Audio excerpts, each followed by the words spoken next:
না আজ আমি কোনো কাজ কামে যাইতাম না। পূর্বে দাদা সত্যি পাবো হইতাছে এই গত আবার পানি। ব্যস্ত নাকি? আরে ভাই কেরে একটু কথা কইতাম তোর লাগে। কও। পড়ালেখা কত করছ? পড়ালেখা করছি, ভালো করছি, সার্টিফিকেট আছে। তা আমি তোর যদি অঙ্কেতে একটা প্রশ্ন করি উত্তর করবে? দাও করতারাম দিতারাম। তো মনে কর যে তোর আমি 20 টাকা দিলাম, আবার 20 টাকা দিলাম, আবার 20 টাকা দিলাম, কত হয়েছে? 70।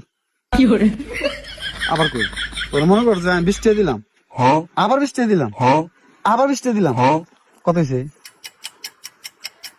70টা হয়েছে। এই হারে তো বুঝা কথা। এই আমি কই মনে কর না, তোরে 20টা লেচু দিলাম, আবার 20টা লেচু দিলাম, আবার 20টা লেচু দিলাম, কত হয়েছে? 60টা হয়েছে। তো মানে যদি 60টা হয় তে হেন 70টা হইতো গেলে গা এলা বুঝা এখন। এইবার ক তোর আমি প্রথম 20 টাকা দিলাম, আবার 20 টাকা দিলাম, আবার 20 টাকা দিলাম, এইবার ক কত হয়েছে? কেন 70টা হয়েছে? তিনবার দেয় 60 টাকা, তা আমি দিলে 70 টাকা করে। কেরে আগে আমার পকেটে 10টা আছে।